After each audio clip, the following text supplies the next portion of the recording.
There are many ways that the melting of the ice caps can be addressed throughout the world. However, even after many regulations and new laws trying to limit the rising global temperatures, there has been little to no slowing of the ice caps melting in recent years.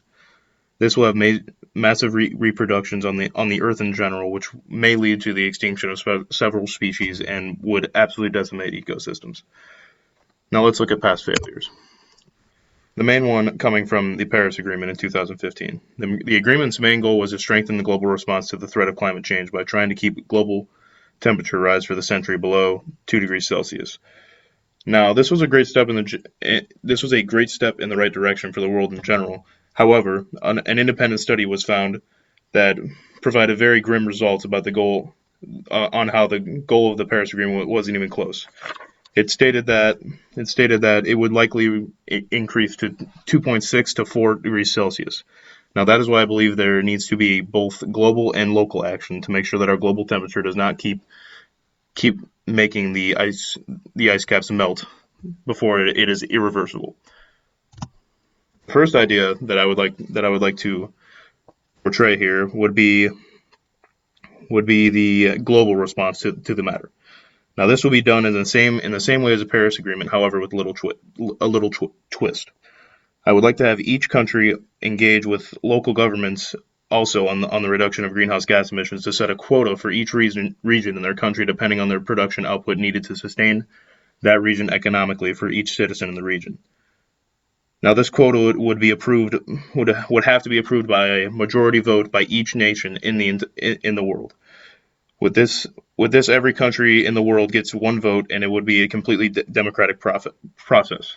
Now, I know this will be a tough act to follow up. However, seeing the failures from the Paris Agreement, and this will be a last-ditch effort. I don't see how this would not help the rising global temperatures.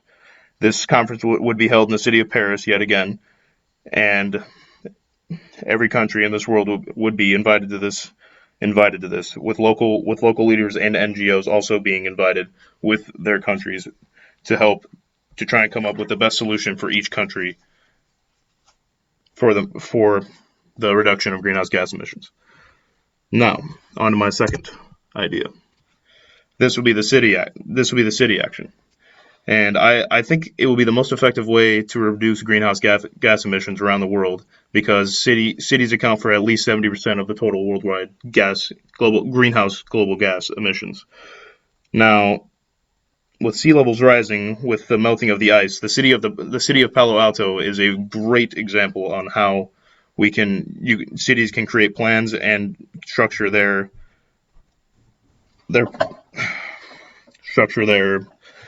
cities to implement plans, so every city in the world can have a plan to reduce their greenhouse gas emissions in an attempt to try and save the ice caps.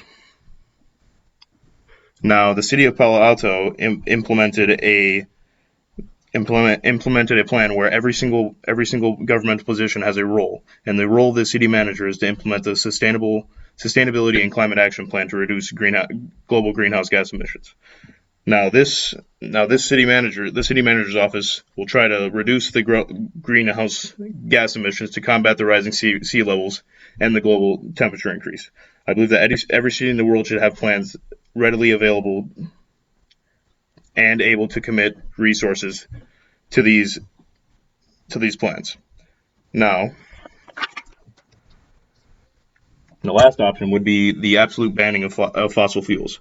Fossil fuels are by far one of the biggest they cause the biggest increase in greenhouse gas emissions into the atmosphere.